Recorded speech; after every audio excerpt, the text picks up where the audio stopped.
ती स्वतः शील पालन करायची, इतरांना प्रेरणा द्यायची. आज 2500 वर्षानंतर सुद्धा किती मोठं प्रेरणास्थान आहे तुम्हा सर्वांसाठी, आहे ना. ज्या ज्या लोकांनी दान दिलं, विहाराचं दान दिलं, वनांचं दान दिलं, त्यांनी आपल्या जीवनात महान असं पुण्य केलं. आज 2500 वर्षानंतर सुद्धा अनाथपिंडक असेल, विशाखा असेल, राजा बिंबिसार असेल, तो राजगृहाचा राजवैद्य कोण होता, जीवक, ज्याने आपलं आम्रवन भिक्खू संघाला दान दिलं.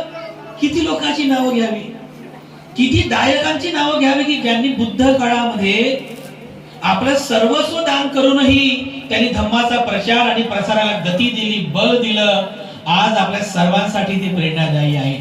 या प्रेरणा स्त्रोतांच्या रांगेमध्ये सुके परिवाराने सुद्धा आपल्या सर्वांमध्ये एक मोठी प्रेरणा निर्माण केलेली आहे. गाव छोटं जरी असेल, लोकसंख्या जरी कमी असेल, पण ही जी आपण भूमी पाहतो ना, ही भूमी ऐतिहासिक भूमी आहे. ऐतिहासिक भूमी आहे. हा इतिहास स्वतः डॉक्टर बाबासाहेब आंबेडकरांनी सांगितला. कारण बाबासाहेबांनी सांगितलेलं की ही जी भूमी आहे, ही भूमी नागवैश्यांची भूमी आहे ना. एकेकाळी या भूमीमध्ये नागवैशी लोक राहत होते. बघा, काही काही ठिकाणी नागाचे शिल्प आपण पाहतो लेण्यांमध्ये वगैरे, तर ते प्रतीक आहे, खरोखरचे नाग नाही, वंश. त्या वंशाचं नाव होतं नाग, नागवंशी लोक. आणि म्हणून प्रतिकात्मक दाखवण्यासाठी बऱ्याच शिल्पांमध्ये नागाचा फणा काढलेला एक नाग दाखवतो आपण, ते प्रतिकात्मक आहे. ही जी भूमी आहे भारताची, ही नागपूर भूमी, ही नागपूर भूमी नागवंशांची भूमी आहे. याच भूमीमधून संपूर्ण जम्बूद्वीपामध्ये अनेक वर्षांपर्यंत बुद्ध धम्माचा प्रचार झाला, बुद्ध धम्माचा प्रसार झाला. आणि अनेक वर्षांपर्यंत याच भूमीमध्ये राहणाऱ्या नागवंशीय राजांनी, नागवंशीय लोकांनी बुद्ध धम्माचं रक्षण केलं. अनेक वर्षांपर्यंत बुद्ध धम्म या भूमीमध्ये तेवत होता, अनेक वर्षांपर्यंत. आणि नागवंशांची भूमी आहे, ऐतिहासिक भूमी आहे. म्हणूनच डॉक्टर बाबासाहेब आंबेडकरांनी या इतिहासाला साक्षी ठेवून याच भूमीला, याच भूमीमध्ये दिनांक 14 ऑक्टोबर 1956 ला बौद्ध धम्माची दीक्षा घेतली, है ना. हा साधारणतः इतिहास आहे. त्या इतिहासाचे आपण साक्षीदार आहोत. तो इतिहास आपण वाचला, तो इतिहास आपण या ठिकाणी पाहतो की या भूमीमध्ये बुद्ध धम्माचा प्रचार झाला. ही भूमी इतकी पवित्र आहे, एवढी ऐतिहासिक आहे की ज्या भूमीला बोधिसत्व डॉक्टर बाबासाहेब आंबेडकरांचा पदस्पर्श झाला, ज्या भूमीमधून पुनश्च 2500 वर्षानंतर बुद्ध धम्माचं पुनर्जीवन झालं. ही किती जन्मभूमी आहे, बुद्ध धम्माचं पुनर्जीवन करणारी ही भूमी आहे. आणि याच भूमीमधून समग्र महाराष्ट्रामध्ये, समग्र म्हणजे पूर्ण भारतामध्ये बुद्ध धम्माचा प्रचार आणि प्रसार होत आहे. तेव्हा आपली ही जबाबदारी आहे की आपणही या बुद्ध धम्माच्या प्रचार आणि प्रसारामध्ये आपलंही काही महत्त्व असावं, सहभाग असावा. या सहभागितेमध्ये सुद्धा सुके परिवार आज आपल्या सर्वांचे प्रेरणास्थान आहे. हे मोठं काम त्यांनी केलेलं आहे. भगवान बुद्धांच्या काळामध्ये जेव्हा बुद्ध धम्माच्या प्रचार आणि प्रसाराच्या या मोहिमेला सुरुवात केली, या मोहिमेसोबत भगवान बुद्धांनी ज्या ज्या नगरामध्ये गेले, ज्या ज्या शहरांमध्ये गेले, त्या प्रत्येक ठिकाणी जाऊन तिथल्या दुःखी, शोषित, पीडित लोकांना त्यांनी धम्माचा उपदेश केला. काही उपासक उपासिका धम्माचा अंगीकार करतात, काही भिक्षू होतात, भिक्षुणी पण होतात, ध्यान मनन चिंतन करून दुःखमुक्त होतात. असे अनेक लोक आहेत. ज्या वेळेस भगवान बुद्ध सारनाथ या ठिकाणी त्या पंचवग्गीय भिक्खूंना बुद्धत्व ज्ञानाचा प्रथम उपदेश करतात आणि तिथून सर्व भिक्खू संघाला धम्म प्रचार आणि प्रसार करण्याचा आदेश देऊन ते स्वतः भगवान बुद्ध भिक्खू संघासमवेत राजगृह नगरीमध्ये येतात. ज्या राजगृह नगरीचा राजा असतो, राजा बिंबिसार, त्या राजा बिंबिसाराने भगवान बुद्धांना विहार करण्यासाठी त्याच राजगृहाच्या त्या सीमामध्ये असलेलं एक बांबूंचं वन, ज्यांना वेळुवन असं म्हणतात, ते वेळुवनाचं दान दिलं त्या राजा बिंबिसाराने. बुद्ध प्रमुख भिक्खू संघाला प्राप्त झालेलं हे पहिलं दान होतं. राजा बिंबिसारानं दान दिलं आणि तिथे अनेक वर्ष भगवान बुद्ध भिक्खू संघा समवेत राहतात. तर असाच एक प्रसंग आहे. त्या राजगृह नगरीमध्ये भगवान बुद्धांच्या धम्म उपदेशामुळे पहिल्यांदा भिक्खू झालेले जे 5 जण होते, 5 परिव्राजक सारनाथ मध्ये, कौंडिन्य, अश्वजित, महानाम, भद्दीय आणि वप्प, या 5 जणांपैकी एक जे भिक्खू होते, अश्वजित भंतेजी, राजगृहामध्ये विहार करीत असताना एके दिवशी सकाळी हातामध्ये भिक्षापात्र घेतात आणि भिक्षापात्र घेऊन, संघाटी घेऊन भिक्षा मागण्यासाठी ते राजगृह नगरीमध्ये विहार करीत असतात, पिंडपात करीत असतात. तर पिंडपात करीत असताना एक दुसरा परिव्राजक अश्वजित भंतेजींना पाहतो आणि त्या परिव्राजकाच्या मनामध्ये असा विचार उत्पन्न होतो की अरे, हा जो श्रमण आहे, हा श्रमण किती आकर्षक आहे, याची जी चाल आहे किती सुंदर आहे, याचं रूप किती आकर्षक आहे. नक्कीच या श्रमणाकडे या जीवनातील सत्य ज्ञानाचा आविष्कार झालेला असावा, साक्षात्कार झालेला असावा. जर मी त्यांच्याकडे जाऊन जर त्यांना त्यांच्याकडे असलेल्या ज्ञानाचा जर विचारणा केली तर काय हरकत आहे.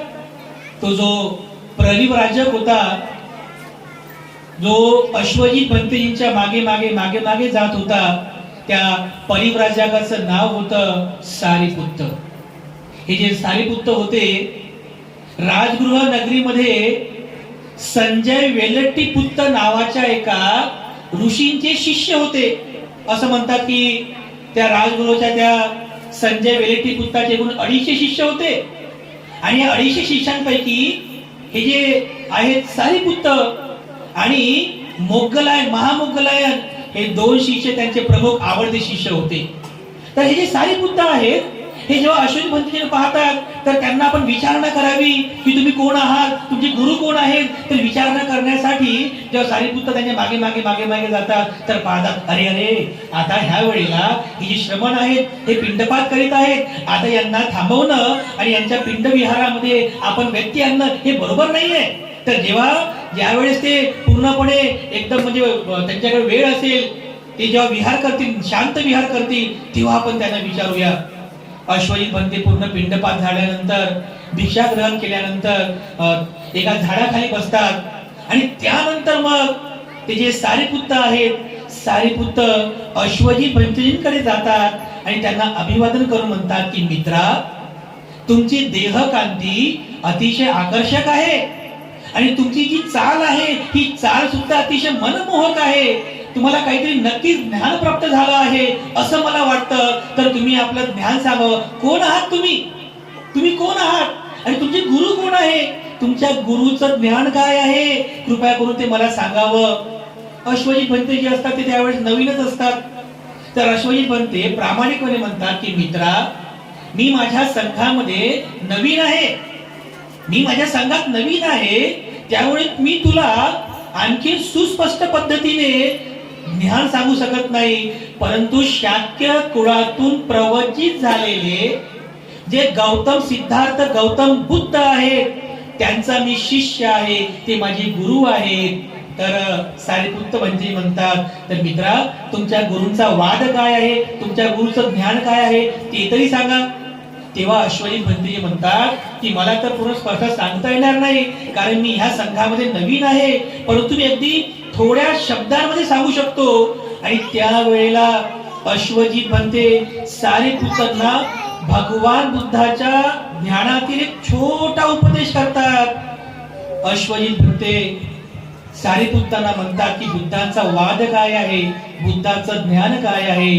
तेव्हा ते म्हणतात, एच धम्मा हेतुपभवा, एच धम्मा हेतुपभवा तेसं हेतु तथागतो अहम. पाली वचन आहे. अश्वजित भंते म्हणतात की माझे जे गुरु आहेत भगवान बुद्ध आहेत. भगवान बुद्ध म्हणतात की ह्या जीवनामध्ये जे जे काही उत्पन्न होते एच धम्मा हेतुपभवा, त्या प्रत्येकाचं काहीतरी हेतू आहे. हेतू म्हणजे कारण. सहज काही उत्पन्न होत नाही, कोणी ईश्वरामुळे परमात्म्यामुळे नाही. तर जे जे आपल्या जीवनामध्ये उत्पन्न होते त्या सर्व मागे काहीतरी हेतू आहे, काहीतरी कारण आहे. कारणाशिवाय काही उत्पन्न होत नाही, कारणाशिवाय काही घडत नाही. तर तो जो हेतू आहे तो हेतू तथागतो अहम, तोच हेतू तथागत सम्यक संबुद्ध स्पष्ट करतात. नवीन वाटलं हे ज्ञान. भगवान बुद्धांचं हे जे वचन आहे, या वचनाला सांगितल्यानंतर सारिपुत्त भंतेजींच्या मनामध्ये चक्षु उत्पन्न झाला. अरे किती सुंदर हे ज्ञान आहे. खरंच जीवनातील सत्याचं हे ज्ञान आहे, सत्य दर्शनाचं हे ज्ञान आहे.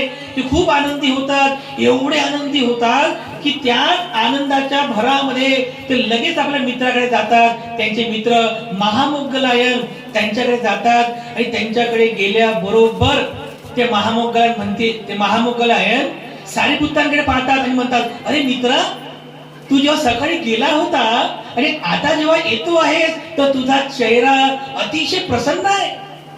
तुझा चेहरा खूप प्रसन्न आहे. तुला नक्की काहीतरी मिळालं का? कारण असं यांच्याकडे ठरलेलं असते दोन्ही या मित्रांमध्ये, सारिपुत्त आणि महामोग्गलायनमध्ये, की बा एवढ्या वर्षांपासून आपण संजय वेलट्टीपुत्र यांच्याकडे राहतो, पण त्याच्याकडून आपल्याला काही सत्याचं दर्शन होत नाहीये. तर आपण असं करू, मी ह्या दिशेने जातो, तू ह्या दिशेने जा. ज्याला कुणाला या जीवनातील सत्य ज्ञानाचं दर्शन झालं त्यांनी दुसऱ्याला येऊन सांगायचं, असं ठरलं. आणि अगदी त्याचप्रमाणे सारिपुत्त भंतेजी आनंद असे त्यांची देहकांतील चेहरा एवढा आनंदी असतो ते तथागतांचं वचन ऐकल्याबरोबर. तर महामोग्गलांनी अशी विचारणा केली तेव्हा सारिपुत्त म्हणतात, अरे मित्रा, आताच मी राजगृह नगरीमध्ये अश्वजित या श्रमणांना भेटलो. ते अश्वजित जे आहेत ते श्रमण आहेत, ते शाक्य कुळातून प्रवज्जित झालेले गौतम सिद्धार्थ गौतम बुद्ध यांचे शिष्य आहे. आणि त्यांचा वाद आहे की एच धम्मा हेतुपभवा तेसं हेतु तथागतो अहम. तो हेतू तथागत सांगतात. महामोग्गलायनला सुद्धा तो आनंद चक्षु उत्पन्न झाला. आणि किती अनमोल हे ज्ञान आहे. खरंच आपण हे ज्ञान स्वीकार करायला पाहिजे. खरंच आपण तथागतांचं, त्या सिद्धार्थ गौतम बुद्धांचा मार्ग आपणही स्वीकार करायला पाहिजे. ते दोघेही ठरवतात आणि त्यांचे जे 250 मित्र असतात, संजय वेलट्टीपुत्रचे शिष्य, त्यांच्याकडे जातात आणि त्यांना म्हणतात की मित्रांनो ऐका, आमचं ऐका.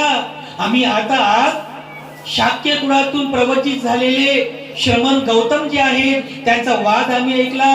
पण तिथे पण ते सांगतात त्यांचा वाद आहे एच धम्मा हेतुपभवा तेसं हेतु तथागतो अहम. अरे एवढं अनमोल ज्ञान आहे, हा दुःखमुक्तीचा मार्ग आहे.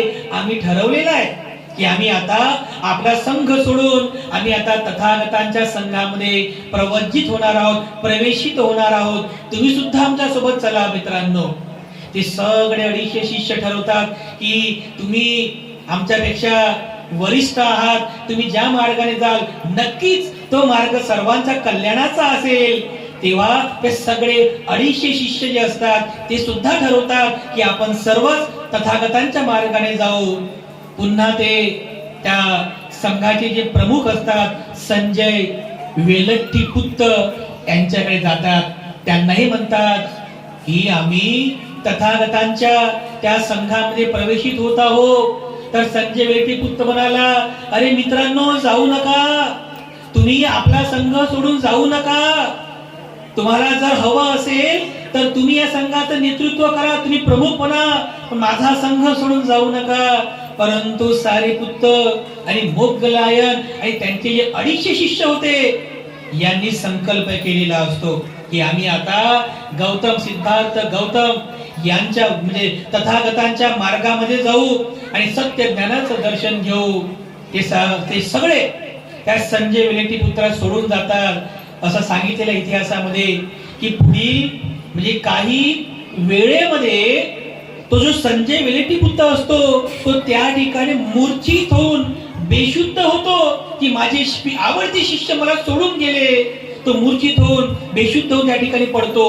ज्या वेळेस हे सारिपुत्त आणि महामोगलायन आणि त्यांच्या सोबत 250 परिव्राजक भगवान बुद्ध त्या वेळूवनामध्ये विहार करत असताना बुद्धांचं शिष्यत्व ग्रहण करण्यासाठी हे सगळे जण त्या वेळूवनाकडे येत असतात.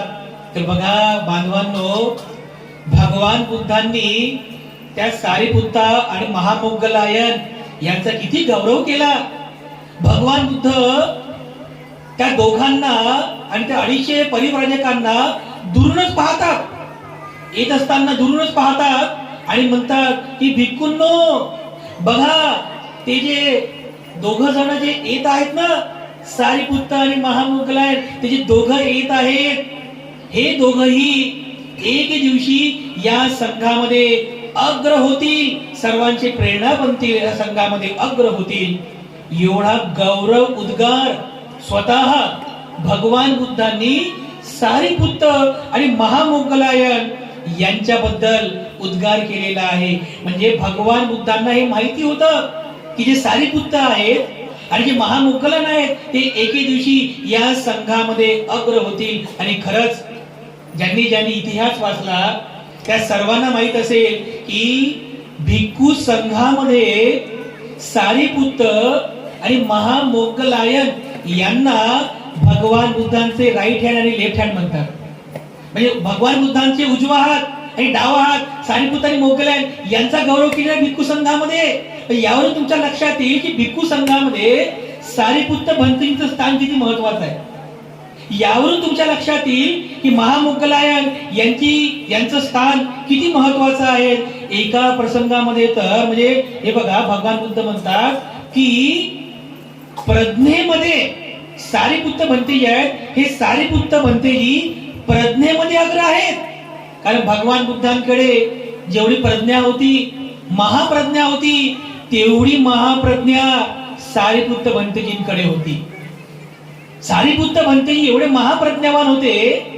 जर एखाद्या वेळेस भगवान बुद्ध भिक्खूंना किंवा उपासकांना उपदेश करीत आहेत, तर उपदेश करता करता जर भगवान बुद्धाला थकवा आला, कारण भगवान बुद्ध यांची कंबर वगैरे पाठ वगैरे दुखायची, कारण 6 वर्ष त्यांनी खडतर तपश्चर्या केली होती. त्यामुळे जास्त वेळपर्यंत असं बसल्यावर भगवान बुद्धाची कधी कंबर दुखत असे, कधी त्यांच्या पाठीचा कणा पण दुखत असे. तर उपदेश करता करता जर भगवान बुद्धांना थकवा जाणवला तर भगवान बुद्ध म्हणायचे की सारिपुत्ता तुम्ही यानंतरचा उपदेश तुम्ही करा. म्हणजे भगवान बुद्ध ज्याप्रमाणे उपदेश करायचे अगदी त्याच शब्दाला जोडून अगदी त्याचप्रमाणे सारिपुत्त भंतेजी सुद्धा लोकांना, जनतेला आणि भिक्खूंना उपदेश करायचे. आणि कधी कधी तर भगवान बुद्ध म्हणायचे की भिक्खूंनो, उपासकांनो, आज मी तुम्हाला अशा अशा प्रकारे उपदेश करणार आहे. भगवान बुद्ध फक्त शीर्षक सांगायचे, जसं आज मी तुम्हाला 4 आर्य सत्यांचा उपदेश करणार आहे एवढं शीर्षक सांगायचे आणि म्हणायचे की सारिपुत्त या बसा, तुम्ही आता यानंतरचा उपदेश करा. आणि भगवान बुद्ध तिथून निघून आराम करायची. म्हणजे भगवान बुद्धांच्या नंतर भगवान बुद्धांप्रमाणे भिक्खूंना, भिक्खुणींना किंवा उपासक उपासिकांना उपदेश करण्यामध्ये जे महाप्रज्ञावान होते ते कोण? ते भंते सारिपुत्त होते. आणि म्हणून भगवान बुद्धांच्या नंतर 4 आर्य सत्यांची उपमा देऊन 4 आर्य सत्यांचा उपदेश करणारे केवळ भिक्खू संघामध्ये सारिपुत्त भंतेजी होते. म्हणून प्रत्येक प्रसंगी सारिपुत्त भंतेजीची भगवान बुद्धांनी प्रशंसा केलेली आहे. एवढे महाप्रज्ञावंत भदंत भंते सारिपुत्त होते. एक प्रसंग तर असा आलेला आहे भिक्खू संघामध्ये की ज्या वेळेस बरेचसे भिक्खू त्या ठिकाणी विहार करीत होते, रात्रीची वेळ झाली, सारिपुत्त भंतेजी त्या ठिकाणी विहार करत असताना त्यांचा कोणीही विचार केला नाही. आणि जे काही कनिष्ठ भिक्खू होते किंवा शामनेर होते त्या सर्वांनी त्यांच्या कुटीमध्ये गेले आणि आराम करू लागले. कोणी सारिपुत्त भंतेजींचा विचार केला नाही की आता ते कुठं आराम करतील, विश्रांती कुठं करतील. जेव्हा सारीपुत्त भंतेजी येतात आणि पाहतात की या ठिकाणी एकही बेड शिल्लक नाही आहे, एकही बिछाना शिल्लक नाही आहे, प्रत्येक कुटीमध्ये कोणी ना कोणीतरी झोपलेले आहे, कोणताही बिछाना शिल्लक नाही आहे, तर आपण कोणालाही उठवायचं नाही, कोणालाही व्यत्यय आणायचं नाही. म्हणून सारीपुत्त भंतेजी बघा जे महाप्रज्ञावान होते, तर त्या प्रसंगात सारीपुत्त भंतेजी त्या विहारामध्ये एका झाडाखाली बसतात आणि त्या झाडाखाली रात्रभर विश्रांती करतात, परंतु कोणाला उठवत नाही. जरी ते वरिष्ठ आले सर्वांपेक्षा, जेव्हा सकाळी भगवान बुद्ध पाहतात की सारीपुत्त एका झाडाखाली निद्रा घेत आहेत, तेव्हा भगवान बुद्ध विचार न करतात की काय झालं, आपण कुटीमध्ये का विश्राम करत नाही आहेत, इथे का आहात. तर सारीपुत्त भंतेजी सगळा वृत्तांत सांगितला आणि त्या वेळेला त्या सगळ्या भिक्खूंना बोलून, त्या सर्व श्रमणांना बोलून भगवान बुद्धांनी त्या ठिकाणी भिक्खू संघामध्ये वरिष्ठता कशी असते, म्हणजे कोण सिनियर, कोण ज्युनियर, म्हणजे कोण वरिष्ठ आणि कोण कनिष्ठ आहे, हा उपदेश त्या ठिकाणी केला. आणि तेव्हापासून सगळ्या कनिष्ठ भिक्खूंनी सारीपुत्त भंतेजींबद्दल अतिशय आदर व्यक्त केला. त्यानंतर कधीही सारीपुत्त भंतेजींना अशा पद्धतीने बिछाना सोडून झाडाखाली आराम करण्याची वेळ आली नाही. एवढी म्हणजे नम्रता सारीपुत्त भंतेजींमध्ये होती. ज्या वेळेस भगवान बुद्ध कपिलवस्तू नगरीला गेले, तो प्रसंग तुम्ही वाचला असेल, ज्या प्रसंगामध्ये सिद्धार्थाचा मुलगा पुत्र, सिद्धार्थ पुत्र राहुल यांची प्रवचनेचा प्रसंग आहे. ज्यावेळेस सिद्धार्थ गौतम म्हणजे भगवान बुद्ध भिक्खू संघासमवेत कपिलवस्तू नगरीमध्ये जातात, तर त्या ठिकाणी राहुल म्हणजे सिद्धार्थाचे पुत्र राहुल भगवान बुद्धांच्या जवळ जाऊन म्हणतात की श्रमणा, तुमची छाया किती गोड आहे, असं वाटतं की जीवनभर पर्यंत या छायेमध्येच राहावं. त्या भगवान बुद्ध म्हणतात की ठीक आहे राहुला ये. राहुल म्हणतो की तुम्ही माझे पिता आहात ना. भगवान बुद्ध म्हणतात की हो राहुला, मीच तुझा पिता आहे, मग माझा जो वारसा आहे तो माझा वारसा मला परत द्या, मला द्या. तर भगवान बुद्ध म्हणतात, बाजूला भंते सारीपुत्त उभे असतात. सारीपुत्त भंतेकडे पाहून भगवान बुद्ध म्हणतात की सारीपुत्ता, माझा पुत्र हा राहुल माझा वारसा मागतो आहे, पण ज्या धनसंपत्तीच्या अति लोभाने, अति परिग्रहाने माणसाला दुःख होते, माणूस दुःखामध्ये जातो, अशा धनाचा वारसा मी माझ्या पुत्राला कसा देऊ. यापेक्षा मी तुला असा वारसा देतो की ज्या वारसाला स्वीकार केल्यानंतर, ग्रहण केल्यानंतर, त्याचं आचरण केल्यानंतर माणूस असा मूल्यवान अशा सुखाला प्राप्त करतो, अजरामर अशा सुखाला प्राप्त करतो. तर राहुल म्हणतात की हो, मला माझा वारसा पाहिजे. आणि त्या वेळेला भगवान बुद्धांच्या उपस्थितीमध्ये भंते सारीपुत्त यांच्या हस्ते राहुलाची दीक्षा होते. आणि त्यानंतर राहुल जे असतात, राहुल सारीपुत्त भंतेजींच्याच मार्गदर्शनामध्ये ध्यान, मनन, चिंतन करून शेवटी तेही दुःखमुक्त होतात. तर हा सुद्धा प्रेरणादायी इतिहास भंते सारीपुत्त यांचा आहे. एखाद्या भगवान बुद्ध भिक्खूंना उपदेश करीत होते, त्यावेळेस एक म्हातारा व्यक्ती, वृद्ध व्यक्ती त्या ठिकाणी आला आणि भगवान बुद्धांना विनंती करतो की भगवान, माझी सुद्धा इच्छा आहे की मी सुद्धा संघामध्ये प्रविष्ट व्हावं, अंगावरती काशाय वस्त्र परिधान करावं, मी सुद्धा ध्यान, मनन, चिंतन करून हे सुखी जीवन जगावं. तर भगवान बुद्ध भिक्खूंना म्हणतात की भिक्खूंनो, तुमच्यापैकी कोण आहे की जो या व्यक्तीला दीक्षा देईल, प्रवज्जा देईल. तर त्या भिक्खूंपैकी कोणीही उठत नाही, परंतु सारीपुत्त भंतेजी असतात, ते लगेच उठतात आणि म्हणतात की भगवान, मी आहे, मी या व्यक्तीला प्रवज्जा देण्यास तयार आहे. भगवान बुद्ध म्हणतात की सारीपुत्ता, तुम्ही का बरं तयार झाले. तर सारीपुत्त बघा, म्हणजे कृतज्ञता भाव किती महान आहे त्यांच्यामध्ये.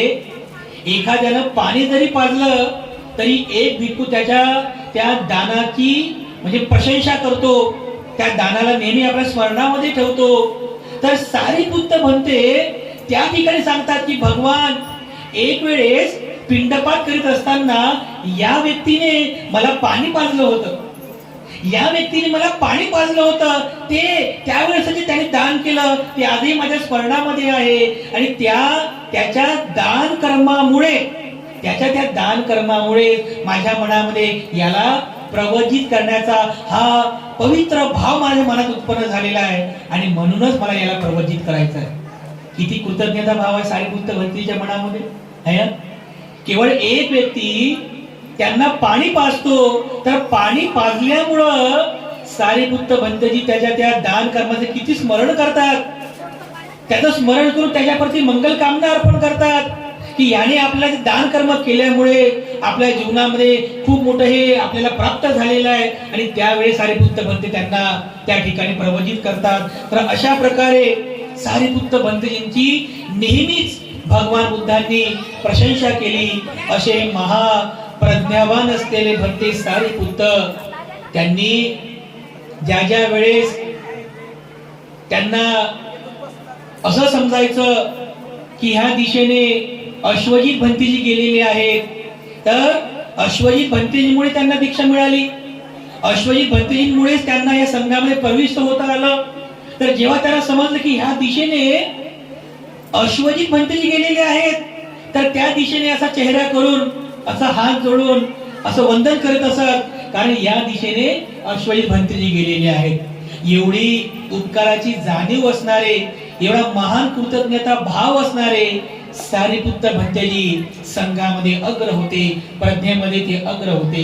ज्या दिशेला भगवान बुद्ध गेले, समजा ह्या दिशेला भगवान बुद्ध गेले असतील, तर त्या दिशेला सुद्धा सारीपुत्त असा हात जोडून त्या दिशेला वंदन करत असत की महाप्रज्ञावान भगवान बुद्धांच्याच या धम्मज्ञानामुळे, या मार्गामुळे आज मी या सुखपूर्वक जीवन जगत आहोत.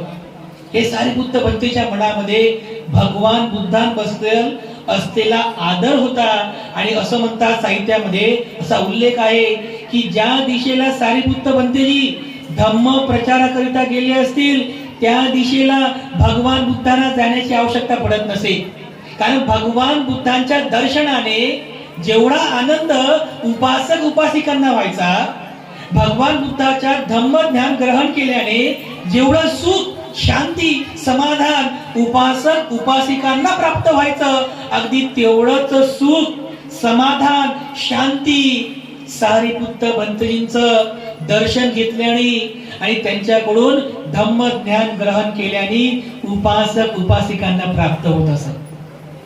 एवढे महान भंते सारीपुत्त होते, प्रशंसनीय होते, भिक्खू संघामध्ये अग्र होते. ज्या वेळेस भगवान बुद्ध नालंदामध्ये विहार करीत होते, सारीपुत्त भंतेजींनी सुद्धा आपल्या महाप्रज्ञेने जाणलं की पुढील काही महिन्यानंतर भगवान बुद्धांचं सुद्धा महापरिनिर्वाण होणार आहे आणि ते महापरिनिर्वाण आपण प्रत्यक्ष डोळ्यांनी पाहू शकणार नाही. म्हणून हे सुद्धा स्वतःच्या परिनिर्वाणाची घोषणा करतात. आणि शेवटची भेट म्हणून नालंदामध्ये सारीपुत्त आणि भगवान बुद्धांची भेट होते.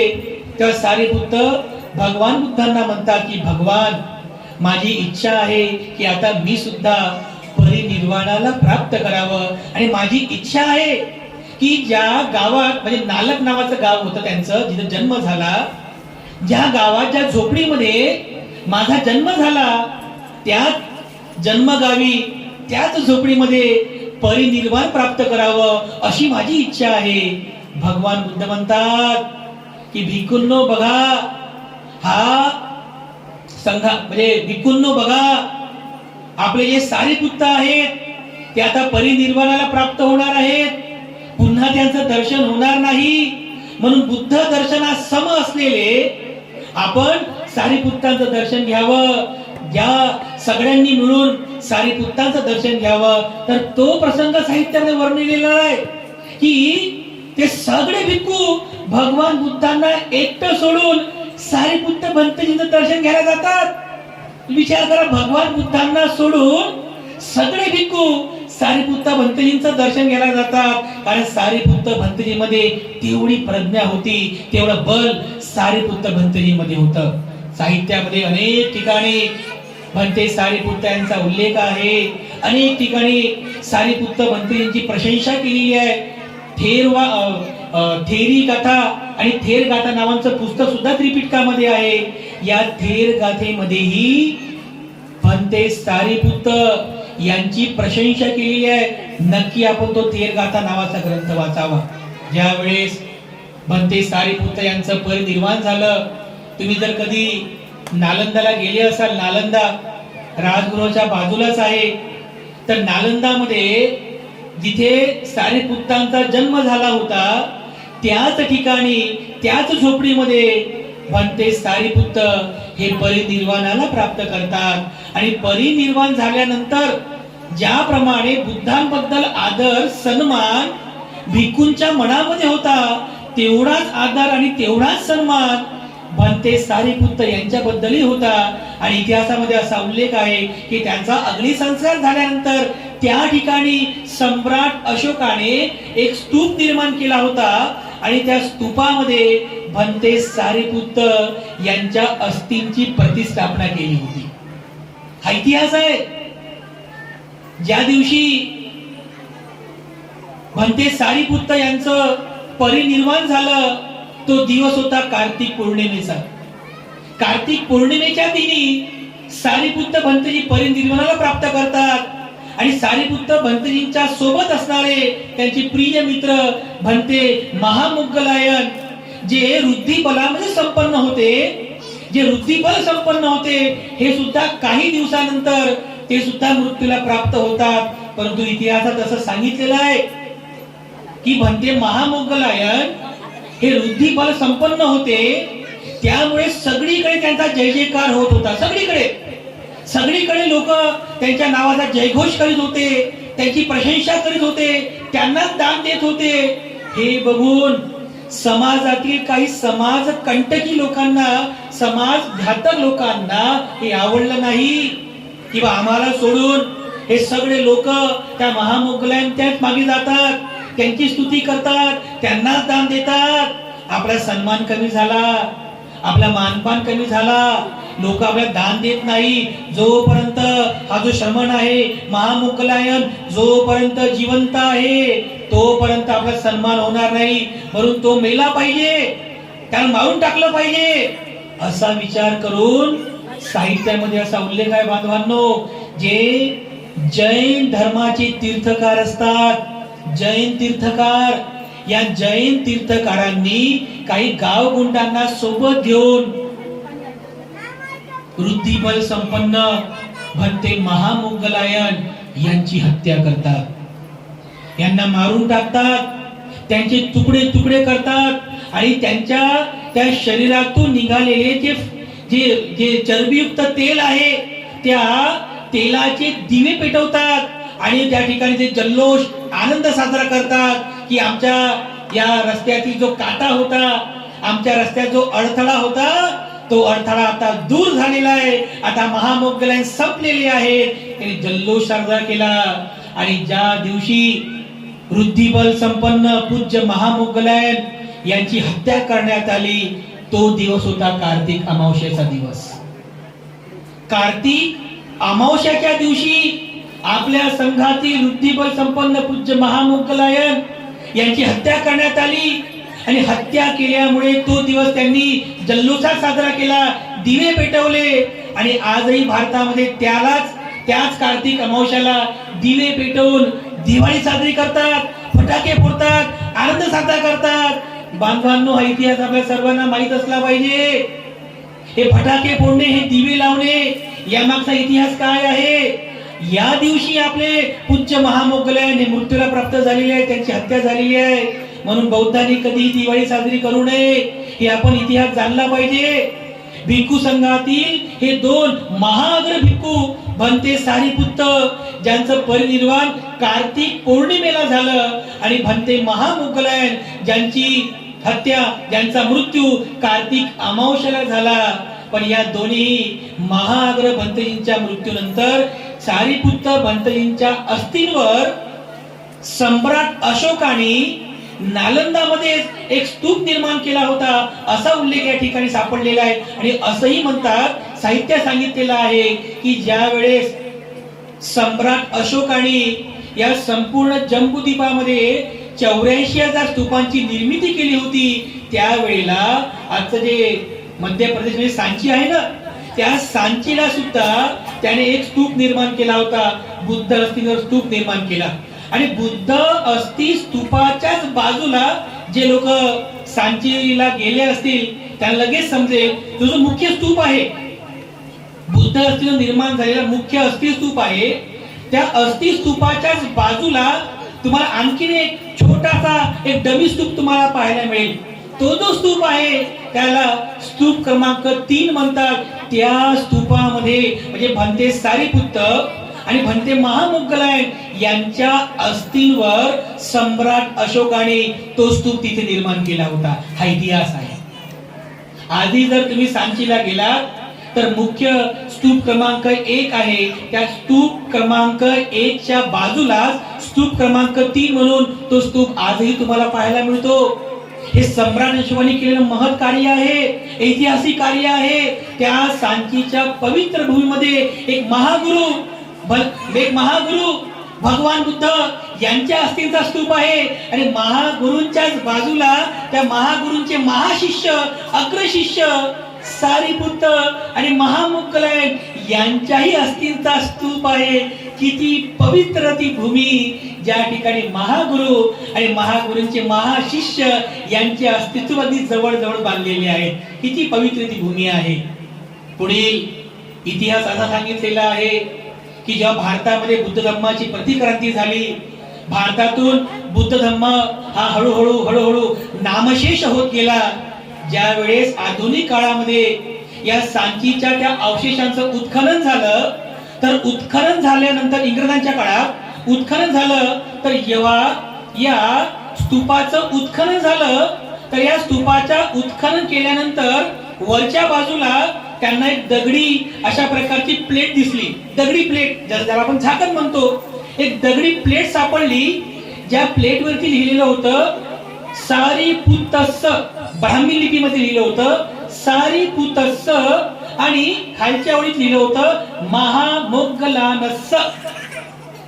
हे ब्राह्मी भाषेमध्ये त्या दगडी झाकणावरती लिहिलं होतं. जेव्हा उत्खनन करताना त्यांनी ते झाकण बाजूला केलं, तर बाजूला केल्याबरोबर त्या स्तूपामध्ये 2 मातीचे मडके त्यांना सापडले. एका मातीच्या मडक्यावर ब्राह्मी लिपीत लिहिलं होतं सारीपुत्तस्स, आणि दुसऱ्या माठावर लिहिलं होतं महामोग्गलानस्स. आणि त्यावरून लक्षात आलं की या माठामध्ये जे अस्थी आहेत, जे धातू आहेत, अवशेष आहेत, ते भंते पूज्य सारीपुत्त यांचे आहेत. आणि या माठामध्ये जे अवशेष आहेत, धातू आहेत, ते पूज्य महामोग्गलायन यांचे आहेत. त्यावेळेस ब्रिटिशांचा काळ होता, तर ब्रिटिशांनी त्या अस्थी अनेक दिवसांपर्यंत स्वतःकडे ठेवल्या. त्यावेळेला जेव्हा महाबोधी सोसायटी ऑफ श्रीलंका यांना जेव्हा समजलं की सांचीमध्ये पूज्य महामोग्गलायन आणि पूज्य सारीपुत्त यांचे पवित्र अवशेष धातू सापडलेले आहेत, तर त्यांनी पुढाकार घेतला. आणि महाबोधी सोसायटी ऑफ श्रीलंकाचे जे मुख्य होते म्हणते पय्यातिस्स यांनी पुढाकार घेऊन त्या ब्रिटिश सरकारला विनंती केली की या अस्थी आहेत, या अस्थी आम्हाला द्याव्यात, कारण आम्ही बौद्ध आहोत. बौद्ध म्हणून या अस्थींची आम्ही खूप चांगली जपणूक करू, या अस्थींचं आम्ही जतन करू आणि या अस्थींचं आम्ही पवित्र वाढवू.